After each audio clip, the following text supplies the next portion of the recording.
एकाइ 11 बाल विकासको अन्तिम एकाइ अन्तिम पाठ। सिकाइमा प्रभाव पार्ने तत्त्वहरू, फ्याक्टर्स एफेक्टिङ लर्निङ भन्ने छ हाम्रो पाठको शीर्षक। यसलाई हामीले चाहेमा एकै दिनमा पनि फिनिस गर्न सक्छौँ, सजिलो पनि छ। ठिकै छ, यो भित्र 4 वटा तत्त्वहरू हामीले पढ्नुपर्ने हुन्छ। ती तत्त्वहरू हामीले सम्झनु पर्यो। सिकाइलाई असर गर्ने तत्त्वहरू 4 वटा छन् हाम्रो पाठले तोके अनुसार। पहिलो छ उत्प्रेरणा। पहिलो तत्त्व उत्प्रेरणा, जसलाई हामी अभिप्रेरणा पनि भन्छौँ, प्रेरणा मात्रै पनि भन्छौँ। उत्प्रेरणा, अभिप्रेरणा र प्रेरणा एउटै कुरा हो है। अङ्ग्रेजीमा मोटिभेसन हामी भनेर भन्छौँ। यो पहिलो तत्त्व सिकाइलाई असर गर्ने। दोस्रो तत्त्व छ सिकाइलाई असर गर्ने पुनर्बल। पुनर्बल, जसलाई सम्बलन पनि भन्छौँ, सबलीकरण पनि भन्छौँ। तिम्रो बुकमा के छ, पुनर्बल छ कि सबलीकरण छ कि सम्बलन छ? हो, तिनटै एउटै कुरा हो। इक्जाममा कन्फ्युज हुनु भएन। पुनर्बल, सम्बलन, सबलीकरण एउटै कुरा। अङ्ग्रेजीमा रेइन्फोर्समेन्ट। रेइन्फोर्समेन्ट, पुनर्बल, सम्बलन, सबलीकरण एउटै कुरा। शब्द मात्रै सुनाइमा हामीलाई फरक पर्यो, अर्को बोले मात्र अर्थ एउटै हो यसको, है त। अब यो भयो। तेस्रो तत्त्व अब हामीसँग छ, सबैको मिल्छ होला यो चाहिँ, अभ्यास, प्र्याक्टिस। तेस्रो तत्त्व भयो प्र्याक्टिस। सिकाइलाई असर गर्ने तेस्रो तत्त्व प्र्याक्टिस भयो।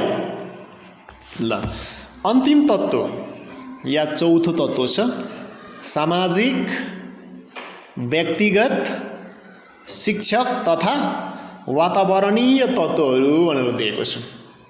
सामाजिक, व्यक्तिगत, शिक्षक तथा वातावरणीय तत्त्वहरू, यो अन्तिम तत्त्व या चौथो तत्त्व। Social, personal, teacher and environmental factors. सामाजिक, व्यक्तिगत, शिक्षक तथा वातावरणीय तत्त्वहरू, यो 4 वटा तत्त्वहरू, यी जुन दिएका 4 वटा तत्त्वहरू छन् हामीले अहिले लेखेको, ती 4 वटा तत्त्वहरू भनेको सिकाइलाई असर गर्ने, सिकाइलाई प्रभाव पार्ने तत्त्वहरू भए। अब एउटा तत्त्वको बारेमा हामी छलफल गर्छौँ। पहिलो तत्त्व उत्प्रेरणा अर्थात् मोटिभेसनको बारेमा। अब उत्प्रेरणाको बारेमा हामी छलफल गरिहाल्नुभन्दा पहिले यो तत्त्व चाहिँ सिकाइलाई असर गर्ने तत्त्व भएको हुनाले सिकाइ भनेको के हो हामीले यसो सम्झ्यौँ भने अलि कनेक्सन राम्रो हुन्छ विषयवस्तुसँग। सिकाइ भनेको हामीले पहिले अध्ययन गरिसकेका छौँ। सिकाइ भनेको अनुभव र तालिमको माध्यमबाट व्यक्तिको व्यवहारमा आउने स्थायी परिवर्तनलाई हामी के भन्छौँ, सिकाइ भनेर भन्छौँ। यो परिवर्तन चाहे कुनै पनि माध्यमबाट, कुनै पनि तरिकाबाट, कुनै पनि विधिबाट आओस्, हाम्रो व्यवहारमा परिवर्तन आउनु पर्यो। त्यो परिवर्तन फेरि के हुनु पर्यो, स्थायी हुनु पर्यो। स्थायी भनेको के, एकपल्ट हामीले सिकिसके पछाडि, जानिसके पछाडि, बुझिसकेपछि, थाहा पाइसके पछाडि त्यो सधैँको लागि हुन्छ। हामी रहउन्जेल, हामी छौन्जेल, हामी बाँचुन्जेललाई हुन्छ त्यो, एकछिनलाई होइन, सधैँलाई हुन्छ त्यो। हामी रहउन्जेललाई त्यो चलिरहन्छ, हामीमा त्यो बिर्साइ हुँदैन, फर्गेटिङ हुँदैन।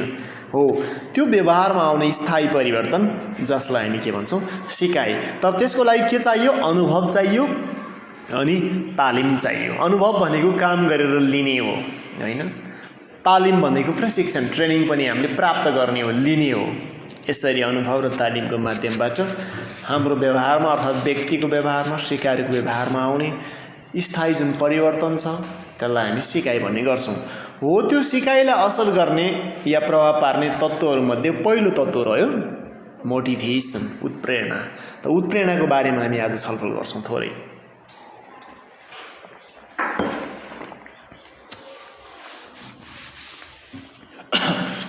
उत्प्रेरणाको बारेमा मैले हिजो अस्ति पनि थोरै कुरा गरेका थिएँ योभन्दा अगाडि।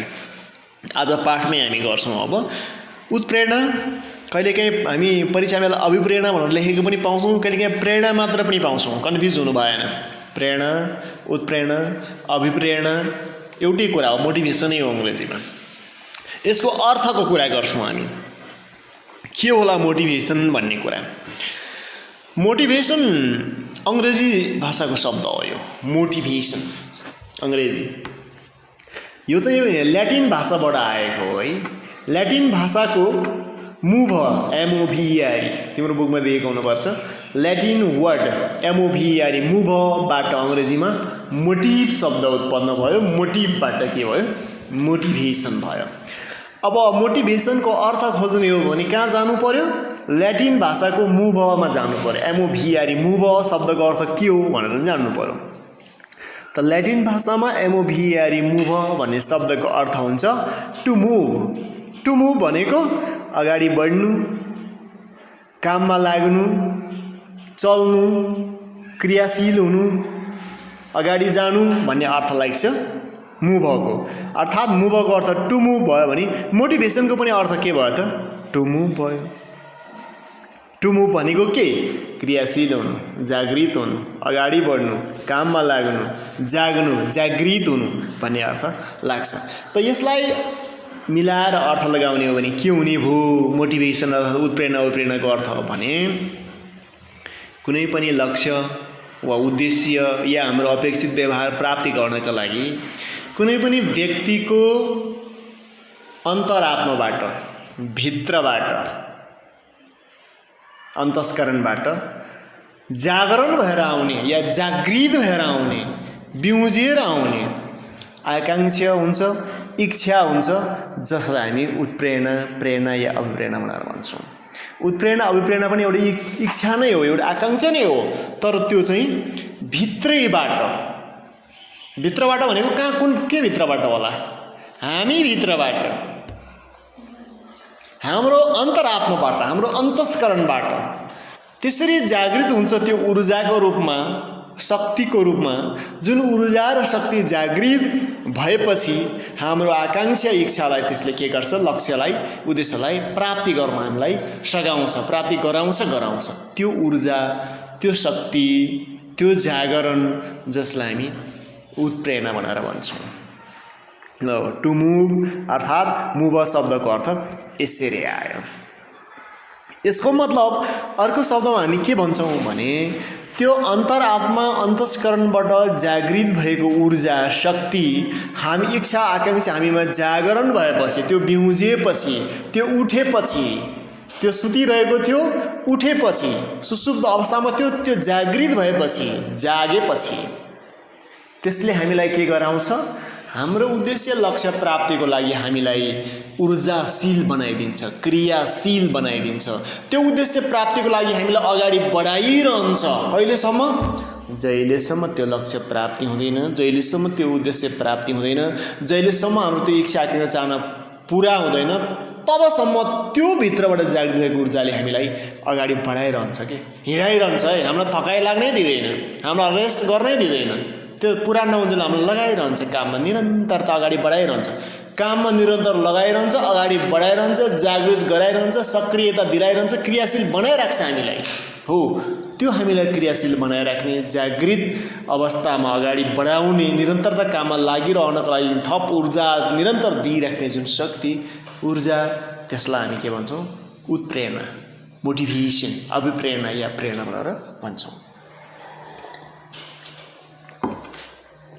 हो, यो तत्त्वले सिकाइलाई कसरी असर गर्छ, प्रभाव पार्छ भनेर चाहिँ बुझ्ने हो हामीले, है त। अब त्यो प्रभाव कसरी पार्छ भन्ने बुझ्नु अगाडि हामीले उत्प्रेरणाको अर्थ त बुझिहाल्यौँ। अब केही परिभाषाहरू पनि छन्। परिभाषा भनेपछि केही शिक्षाविदहरूले, मनोवैज्ञानिकहरूले दिएको परिभाषाहरू पनि छन्। तिम्रो बुकमा पनि होला, एक दुईवटा परिभाषा हामी हेर्छौँ यहाँनिर। सीबी गुडको परिभाषा मैले पढेँ है त, तिम्रो बुकमा पनि दिएको हुनसक्छ। क्रियाकलापहरू प्रारम्भ गर्ने, ध्यान दिएर सुनौँ अनि बुझौँ। क्रियाकलापहरू प्रारम्भ गर्ने, त्यसपछि कायम गर्ने र नियमित गर्ने प्रक्रिया नै के हो? उत्प्रेरणा हो। CB goods, motivation is the process of arousing, sustaining and regulating activity भनेको छ। भनेपछि यो उत्प्रेरणाले के गर्ने रहेछ? क्रियाकलापहरू सुरु गराउँछ। प्रारम्भ गर्ने भनेको सुरुवात गर्ने, सुरु गराउँछ हामीलाई, कुनै पनि कामको सुरुवात गराउँछ हामीलाई। कायम गर्ने भनेको त्यो काममा हामीलाई राखिराख्छ, त्यो काममा हामीलाई लागिरहने बनाउँछ के।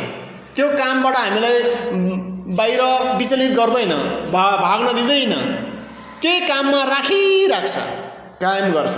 अनि नियमित गर्ने, त्यो कामलाई कन्टिन्युटी दिइराख्ने, कहिलेसम्म लक्ष्य पुरा नहुन्जेलसम्म त्यो काममा लागिरहने, गरिराख्ने, मेहनत गरिराख्ने, परिश्रम गरिराख्ने बनाउँछ जुन शक्तिले, त्यसलाई हामी के भन्छौँ? उत्प्रेरणा भन्छौँ। सिबी गुरुले भनेको कुरा यही भयो। अब एउटा अर्को हेरौँ, बिएफ स्किनरको छ, विद्यालयको सिकाइमा उत्प्रेरणा भन्नाले अपेक्षित व्यवहारलाई जगाउनु, प्रारम्भ गर्नु, कायम राख्नु र निर्देशित गर्नु, त्यही कुरा आयो। अपेक्षित व्यवहार भनेको हाम्रो लक्ष्य, उद्देश्य, हाम्रो इच्छा, आकांक्षा, चाहना लाई के गर्नु? जगाउनु। अनि प्रारम्भ गर्नु भनेको सुरु गर्नु, कुनै पनि कामको सुरुवात गर्नु, थालनी गर्नु। अनि त्यसलाई कायम राख्नु भनेको त्योबाट हामी विचलित नहुनु, दायाँ बायाँ नहुनु, त्यही काममा अडिरहनु र के गर्नु? निर्देशित गर्नु, अगाडि बढ्नका लागि निर्देशित गर्ने, नियमित गर्ने कार्य नै के हो त? उत्प्रेरणा हो भनेर भन्यो। भनेपछि अर्थ पनि हामीले गऱ्यौँ, परिभाषा पनि हामीले थोरै गऱ्यौँ। अब उत्प्रेरणाको प्रकारको कुरा गरौँ हामी, टाइप्स अफ मोटिभेसन। हिजो पनि मैले भनेको थिएँ, सामान्यतया उत्प्रेरणा दुई खालका हुन्छन्, दुई प्रकारका हुन्छन्। एउटा उत्प्रेरणालाई हामी प्राकृतिक उत्प्रेरणा भन्छौँ, अर्कोलाई हामी कृत्रिम भन्छौँ, है त। प्राकृतिक भन्छौँ, एउटालाई हामी कृत्रिम भन्छौँ। प्राकृतिकलाई हामी जन्मजात उत्प्रेरणा पनि भन्छौँ, प्राकृतिक उत्प्रेरणालाई जन्मजात उत्प्रेरणा पनि भन्छौँ, अर्थात् जैविक उत्प्रेरणा पनि भन्छौँ। अनि कृत्रिम उत्प्रेरणालाई हामी के भन्छौँ? आर्जित उत्प्रेरणा भनेर पनि भन्छौँ। आर्जित उत्प्रेरणा, हामीले आर्जन गरेको उत्प्रेरणा। एउटा जन्मजात उत्प्रेरणा, अर्को आर्जित उत्प्रेरणा। जन्मजात भनेको प्राकृतिक, आर्जित भनेको कृत्रिम। दुई खालको उत्प्रेरणा भयो, हामीले बिर्सन नहुने कुरा। उत्प्रेरणा दुई खालका भए, एउटा जन्मजात उत्प्रेरणा जसलाई हामी इनबर्न मोटिभेसन भन्छौँ, अर्को आर्जित उत्प्रेरणा जसलाई हामी अक्वाइर्ड मोटिभेसन पनि भन्छौँ। अब कहिलेकाहीँ परीक्षामा आन्तरिक उत्प्रेरणा र बाह्य उत्प्रेरणा भनेर पनि आउन सक्छ। आन्तरिक भनेको त्यही जन्मजात उत्प्रेरणालाई भन्न खोजेको, बाह्य भनेको आर्जित उत्प्रेरणालाई भन्न खोजेको, कन्फ्युज नहुने है त। प्राकृतिक उत्प्रेरणा भन्नु, जन्मजात उत्प्रेरणा भन्नु, आन्तरिक उत्प्रेरणा भन्नु एउटै कुरा हो। बाह्य भन्नु, कृत्रिम भन्नु, एउटै आर्जित भन्नु एउटै उत्प्रेरणा हो। बाह्य उत्प्रेरणा, आर्जित उत्प्रेरणा, कृत्रिम उत्प्रेरणा भन्नु एउटै हो, कन्फ्युज हुनु भएन। ल ठिक छ। अब जन्मजात उत्प्रेरणाको बारे मैले थोरै कुरा गरेँ। जन्मजात भनेपछि जन्मजात, जन्मसँगै हामीले लिएर आएको, कसैले दिएको होइन, जन्मसँगै हामीले लिएर आएको, गिफ्टेड, जीवनसँगै प्राप्त गरेको हामीले। अब गडमा विश्वास छ भने गड गिफ्टेड भन्थ्यौ, भगवानमा विश्वास लाग्छ भने गड गिफ्टेड भन्थ्यौ। जन्मजात रूपमा कसले दियो भन्दा भगवानले दिनु हो भन्ने लाग्छ भने भगवानले दिएको जन्मसँगै, विश्वास छ भने भन है त। जन्मसँगै जन्मजात हामीले लिएर आएका उत्प्रेरणाहरू जसलाई हामी प्राकृतिक उत्प्रेरणा या जन्मजात उत्प्रेरणा भनेर भन्छौँ, जुन चाहिँ हाम्रो शारीरिक मानसिक आवश्यकतासँग सम्बन्धित हुन्छन्। जस्तै यसमा धेरै कुराहरू छ, मैले हरका कुरा गरेँ मात्र गरेँ। जन्मजात उत्प्रेरणा अन्तर्गत मैले हिजो पनि भनेको थिएँ, भोक, हङ्गर, भोक। हामीलाई भोक लाग्छ, जन्मजात हो कि होइन? हाम्रो शारीरिक आवश्यकता हो भोक भनेको। रामबहादुरले होटलमा गएर बिग बाइट गरिरहेछ खाजा, त्यो देखेर भोक लाग्यो त पक्कै होइन। होटलमा मान्छेले खाएको देखेर भोक लाग्यो पनि होइन। जन्मजात हाम्रो शारीरिक आवश्यकता, हामीलाई भोक लाग्छ, यो उत्प्रेरणा भयो जन्मजात। अर्को तिर्खा, म पानी पिइरहेको छु, यो मेरो शारीरिक आवश्यकता हो। प्यास के तिर्खा, शरीरले मागेको हो। कसैले खाएको देखेर, पोखरी देखेर, पानी देखेर, तलाउ देखेर प्यास लाग्यो होइन, हाम्रो शरीरले माग्छ, जन्मसँगै शारीरिक आवश्यकता तिर्खा भयो। निन्द्रा, निन्द्रा लाग्छ हामीलाई। हामीलाई निन्द्रा लागेपछि कोठाभित्र 50 जना मान्छे हल्ला किन नगरोस्, बाजा बजाएर किन ननाचोस्, हामी उग्न थाल्छौँ। नो टेन्सन, कसैको वास्ता छैन हामीलाई। त्यहाँ राष्ट्रपति हाम्रो सामुने किन नहोस्, मतलब भएन हामीलाई। बन्दुक लिएर ननिदाऊ भन्ने मान्छे नै किन नहोस् हामी उक्छौँ। हाम्रो शारीरिक आवश्यकता हो। यस निन्द्रा त्यो पनि आन्तरिक उत्प्रेरणा हो, अर्थात् जन्मजात उत्प्रेरणा हो। त्यस्तै अर्को छ निन्द्रा पछाडि तिर्खा भो, भोग भो, निद्रा भो, प्रेम भो, LOV लभ, प्रेम। जोसुकैले जतिसुकै बाग्लो बार तार बार लाओस्, पर्खाल लगाओस्, जतिसुकै टाढा राखोस्, हामीलाई माया लाग्छ। कसको? कसैको माया लाग्छ, आमाको लाग्छ। फेरि कसैको भन्दा तिमीहरूको उमेर केटाकेटीको छ, केटाकेटीको कुरा गरौँला होला, त्यो पनि होला, त्यो पनि जन्मजात उत्प्रेरणा हो। मैले भन्न खोजेको दाजु भाइ दिदी बहिनी, आफ्नो सरसामान, आमा बुवा आफन्त माया लाग्छ लाग्दैन हामीलाई? आमालाई माया लाग्छ, बाबालाई लाग्छ, आफ्नो आफन्तलाई लाग्छ, आफैलाई लाग्छ, आफ्नो सरसामानलाई लाग्छ, प्रेम। त्यसपछि थप अब उमेरमा केटालाई केटीको, केटीलाई केटाको लाग्ला, नो प्रब्लम, जन्मजात उत्प्रेरणा भयो। अर्को छ क्रोध, एङ्गर, रिस। जन्मसँगै लिएर आएका हुन्छौँ हामीले के जन्मदै हामीले लिएर आएका हुन्छौँ रिसलाई। कसैले पछि हाम्रो नाकमा रिसको पोकाले प्वाक्क हानेपछि हामीलाई सरेको होइन हो त? रिसको पोकाले हाम्रो गालामा प्वाक्क हान्नेपछि सरेको त होइन। कोही खोक्दाखेरि हामीलाई सर्या पनि होइन, कसैलाई बोक्दा सरेको पनि होइन, कसैलाई टोक्दा सर्या पनि होइन। यो जन्मजात हो। क्रोध पनि जन्मजात उत्प्रेरणा भयो। त्यस्तै अरू छ निष्कासन, मलमूत्र निष्कासन अर्थात् त्याग, निष्कासन प्रक्रिया। सानो भाइले पिसाब फेरेको देखेर हामीलाई पनि 5 मिनट लाग्यो हो र? होइन नि, शारीरिक आवश्यकता हो नि, जन्मजात हो नि। मलमूत्र त्याग गर्नु, दिशा पिसाब गर्नु, रेस्ट रुम जानु, यो शारीरिक आवश्यकता हो, जन्मजात हो। कसैले रेस्ट रुम गएको देखेर हामीलाई जाउँ लाग्यो होइन, हाम्रो शारीरिक आवश्यकता जन्मजात प्राकृतिक हो के हो। त्यस्तै अरू थुप्रै छन् जसलाई हामीले जन्मदै साथमा लिएर आएका हुन्छौँ। त्यसलाई जन्मजात उत्प्रेरणा, प्राकृतिक उत्प्रेरणा, स्थायी उत्प्रेरणा पनि भन्छौँ। स्थायी प्रकृतिका, स्थायी भनेको यो चाहिँ सधैँ हामीसँगै रहिरहन्छ। स्थायी भनेको सधैँ रहने त हो नि होइन। हामी बाँचुन्जेल निन्द्रा पनि रहन्छ, माया पनि रहन्छ, प्रेम पनि रहन्छ, क्रोध पनि रहन्छ, प्यास पनि रहन्छ, निद्रा सबै रहिरहन्छ कि भाग्छ हामीबाट। सपोज 20 वर्ष भएपछि तिम्रो जीवनबाट निन्द्रा भाग्यो अरे के होला है? सम्भावना छ। 25 वर्ष भएपछि माया भाग्यो अरे तिमीबाट, सम्भावना छ? न। क्रोध भाग्यो अरे, रिसै हुन छाड्यो तिमीलाई, सम्भावना छ? छैन। यस्तो चाहिँ हुनसक्छ, कसैलाई जबरजस्त निकै ज्यादै रिस हुनसक्छ, कसैलाई थोरै हुनसक्छ, परिमाण घटी बेसी हुनसक्छ, तर रिस चाहिँ बसिरहन्छ। यो जन्मजात उत्प्रेरणाबाट। ल अब मैले आर्जित उत्प्रेरणाको कुरा गरेँ थोरै है त। आर्जित भन्ने बित्तिकै अक्वाइर्ड, हामीले आर्जन गरेको, हामीले कमाएको, हामीले पछि प्राप्त गरेको, जन्मसँगै हामीसँग थिएन ती उत्प्रेरणाहरू, ती इच्छा आकाङ्क्षा चाहना जन्मसँग छँदै थिएन, बिल्कुलै थिएन। त्यसलाई हामीले पछाडि प्राप्त गरेको, वातावरणबाट प्राप्त गरेको, देखेर सुनेर त्यो प्रति लोभ जागेर होइन, प्रतिस्पर्धा गर्न खोजेर त्यसले त गर्यो म पनि के कम भनेर हामी ईर्ष्या जागेर पछि हामीले प्राप्त गरेको, पछि आर्जन गरेको, पछि हाम्रो जीवनमा आएका ती वातावरणको प्रभावमा, दबावमा, प्रलोभनमा परेर त्यस्ता खालका उत्प्रेरणाहरू जसलाई हामी आर्जित उत्प्रेरणा, कृत्रिम उत्प्रेरणा, अस्थायी उत्प्रेरणा भनेर भन्छौँ। त्यो सधैँ रहँदैन हाम्रो जीवनमा, त्यो अस्थायी भनेको।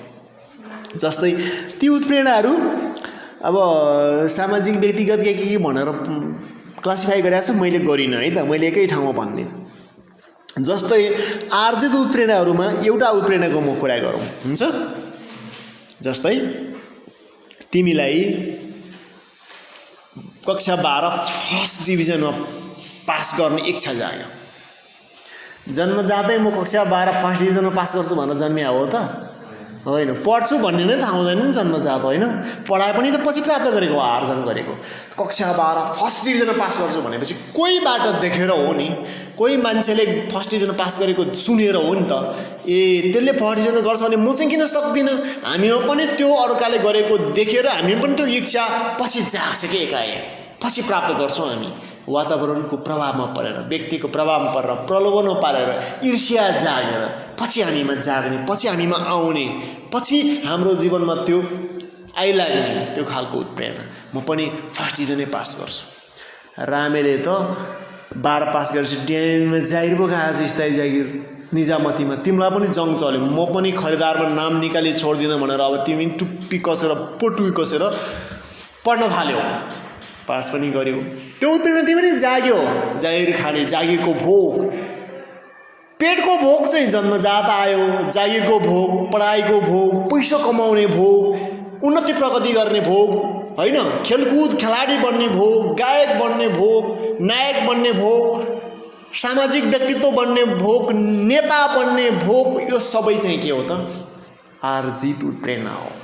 पछि आर्जन गर्ने, पछि प्राप्त गर्ने, हाम्रो जीवनमा पछि आउने अस्थायी उत्प्रेरणाहरू हुन्। यसरी उत्प्रेरणा दुई खालको भयो। जस्तै अब धेरै छन् नि, धेरै पेसा व्यवसायहरू गर्ने, जागिर खाने, यति कमाउने उति कमाउने, यस्ता गाडीमा चढ्ने उस्ता गाडीमा चढ्ने, यस्तो जीवनशैली व्यतीत गर्ने, यस्तो घर बनाउने, सहरमै बनाउने, यति तलाकै बनाउने होइन, यस्तो खालको कारमै चिप्लिने, यस्तो खालको प्लेनमै उड्ने सपनाहरू हुन्छन् होइन। त्यो इच्छा चाहना हामीमा जागृत भयो हो नि भित्रबाट, जन्मजात होइन, पछि देखेर प्रलोभनमा परेर, लोभ जागेर, अरूले गरेको देखेर ईर्ष्या गरेर हामीमा आउँछ वातावरण प्रभावबाट पनि त्यो खालको हाम्रो भित्री इच्छा आकांक्षा चाहना, जसलाई हामी आर्जित उत्प्रेरणा, कृत्रिम उत्प्रेरणा या अस्थायी उत्प्रेरणा भन्छौँ। किन अस्थायी भनेको भन्दा हामीलाई पढाइको भोग जीवनभरि चलिरहँदैन, निश्चित समयमा पढाइको भोग जाग्छ, निश्चित समयमा जागिरको भोग जाग्छ। जागिर खान थालेपछि त्यो भोग कम हुँदै जान्छ। यस, जागिर नपाउन्जेल नखाइ छोडिदिनु भनेर मान्छे टुप्पी कसेर पढिरहेको हुन्छ। 5 वर्ष तयारी गर्छन् आएको, पहिलो वर्ष फेल हुन्छ, दोस्रो फेल हुन्छ, तेस्रो पनि फेल हुन्छ, 14 वर्षमा कुवाको रुन पनि बेर लाउँदैनन्। कतिपय मेरा साथीहरू आयो म फेल भनेर डाको छाडेर फोनमा कुवाको है तँलाई के भयो भनेर भन्छु म। अरे यार 4 वर्ष भयो फेल भयो भाइ, खर्च धेरै गयो, ड्याडीले कराइरहेछ, मम्मीले कराइरहेछ, गर्लफ्रेन्ड मुख बटारिरहेछ, समथिङ 5औं वर्षमा उसको नाम यता पनि निस्कन्छ, उता पनि निस्कन्छ, त्यहाँ पनि निस्कन्छ, यहाँ पनि निस्कन्छ, वहाँ पनि निस्कन्छ। अनि भन्छ अरे यार कन्फ्युज भयो। के कन्फ्युज हो? कुन चाहिँ जागिर खाउँ, जता पनि नाम निस्किएको छ। त्यस्ता साथीहरू धेरै छन्। यता पनि निस्कन्छ, उता पनि निस्कन्छ। किन? कसरी निस्केको? निरन्तर भोग जाग्यो, क्रियाकलाप सुरु गर्यो, लागि पर्यो, अनि अन्तिम उद्देश्यमा पुग्दा त अगाडि त सबै ठाउँमा अगाडि पुगिरह, सबै बाटोमा अगाडि भइराखे। अब कुन चाहिँ बाटो रोज्ने, अब कन्फ्युजन हुने गरी निस्किन थाल्छ। केले? उत्प्रेरणाले।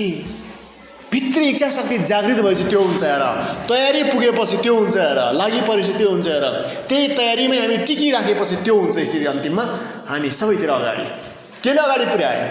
उत्प्रेरणाले। केले सफलता दिलायो? उत्प्रेरणाले हो। यसरी हामीमा दुई खालको उत्प्रेरणा पैदा हुन्छ भन्न खोजेको।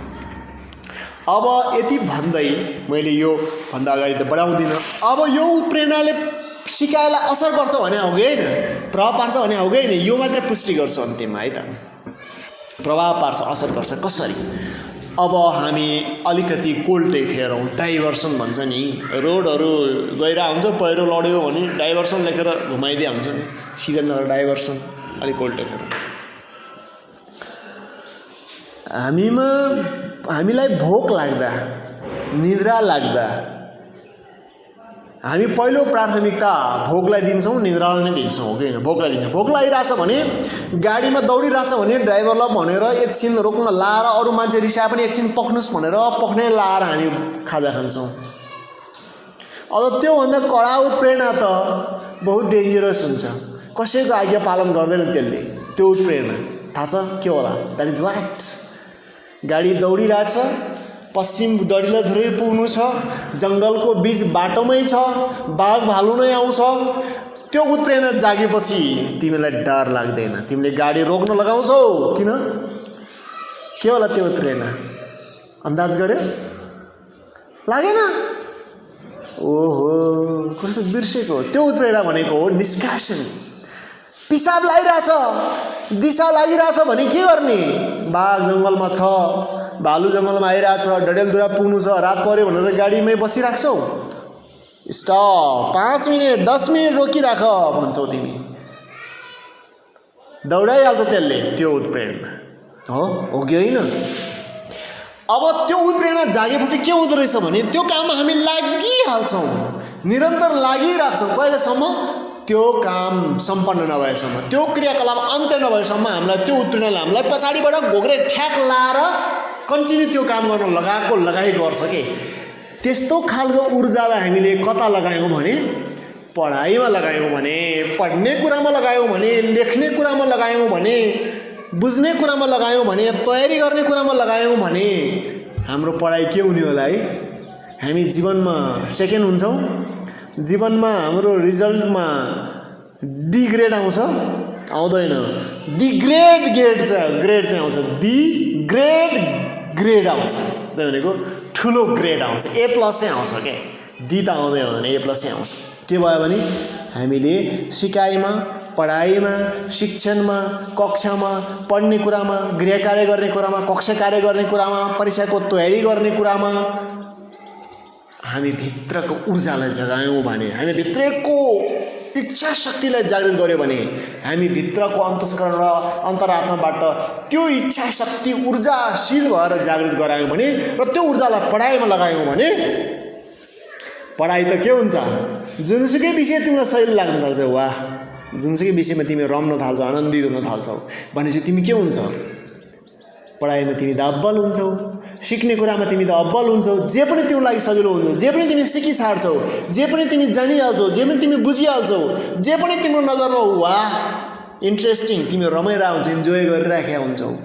केमा लगायो उत्प्रेरणालाई भने? पढाइमा लगायो भनेपछि त्यो पढाइलाई, सिकाइलाई, शिक्षणलाई केले प्रभाव पार्यो त? त्यस्तो उत्प्रेरणाले होइन र? हो गएन? यसको अपोजिट हेर। अब छ्या, मलाई म्याथ भनेपछि दिक्क लाग्छ भनेर म्याथ किताबलाई साइडमै फ्याइदिन्छु, हेर्दैन, म्याथको होमवर्कै गर्दैन, म्याथको त मलाई नामै सुन्न मन छैन भनेर साइड लाउँछौ भने तिम्रो जिन्दगीमा म्याथ आउँछ? आउँदैन। अनि केले प्रभाव पार्यो त्यो म्याथ नआउने? केले बनायो भन्दा तिम्रो उत्प्रेरणाले। त्यो उत्प्रेरणाले तिमीलाई के गराउँछ? सिकाइप्रति, गणितप्रति आकर्षितै गरेन, तिमी गणित नजान्ने हुन्छौ, पत्रु नै हुन्छ, कामै नलाग्ने हुन्छौ। जीवनमा म्याथ भनेपछि तिमी भात छोडेर भाग्नु पर्ने बनाइदिन्छ, कमजोर हुन्छौ। त्यसको अपोजिट उत्प्रेरणालाई तिमीले म्याथ गर्ने कुरामा, अभ्यास गर्ने कुरामा, प्र्याक्टिस गर्ने कुरामा, एउटै हिसाबलाई 17 पटक गर्ने कुरामा लगायो र तिमीले त्यो हिसाब नमिलाइ म चढ्दै भनेर त्यो इच्छा शक्ति भित्रबाट जागृत भएर तिमीमा आयो भने तिमी म्याथमा के हुन्छौ? हिरो हुन्छ। कुनै पनि हिसाब तिमीलाई अर्किँदैन, कुनै पनि साध्यले तिमीलाई असाध्य दुःखै दिँदैन, जुनसुकै साध्य तिमीलाई असाध्य सजिलो हुन्छ, रमाइलो हुँदै जान्छ। भनेपछि उत्प्रेरणा भन्ने हामी भित्री इच्छा शक्ति जागरण ऊर्जाले सिकाइलाई के गर्छ? असर गर्छ, प्रभाव पार्छ भनेर भन्न सक्दैनौ?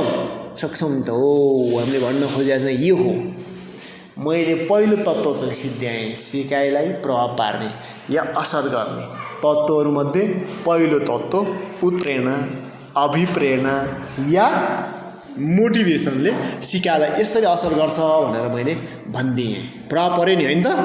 ल, यति भनेपछि मैले करिब आधा घन्टा तिमीहरू सामान्य बकर गरेँ है त। 28 मिनट 30 सेकेन्ड भइसक्यो मैले रोकेँ है। एकाइ 11 बाल विकासको अन्तिम एकाइ, अन्तिम पाठ, सिकाइमा प्रभाव पार्ने तत्त्वहरू, फ्याक्टर्स एफेक्टिङ लर्निङ भन्ने छ हाम्रो पाठको शीर्षक। यसलाई हामीले चाहेमा एकै दिनमा पनि फिनिस गर्न सक्छौँ, सजिलो पनि छ। ठिकै छ, यो भित्र 4वटा तत्त्वहरू हामीले पढ्नुपर्ने हुन्छ। ती तत्त्वहरू हामीले सम्झनु पर्यो। सिकाइलाई असर गर्ने तत्त्वहरू 4वटा छन् हाम्रो पाठले तोके अनुसार। पहिलो छ उत्प्रेरणा, पहिलो तत्त्व उत्प्रेरणा, जसलाई हामी अभिप्रेरणा पनि भन्छौँ, प्रेरणा मात्रै पनि भन्छौँ। उत्प्रेरणा, अभिप्रेरणा र प्रेरणा एउटै कुरा हो है। अङ्ग्रेजीमा मोटिभेसन हामी भनेर भन्छौँ। यो पहिलो तत्त्व सिकाइलाई असर गर्ने। दोस्रो तत्त्व छ सिकाइलाई असर गर्ने पुनर्बल, जसलाई सम्बलन पनि भन्छौँ, सबलीकरण पनि भन्छौँ। तिम्रो बुक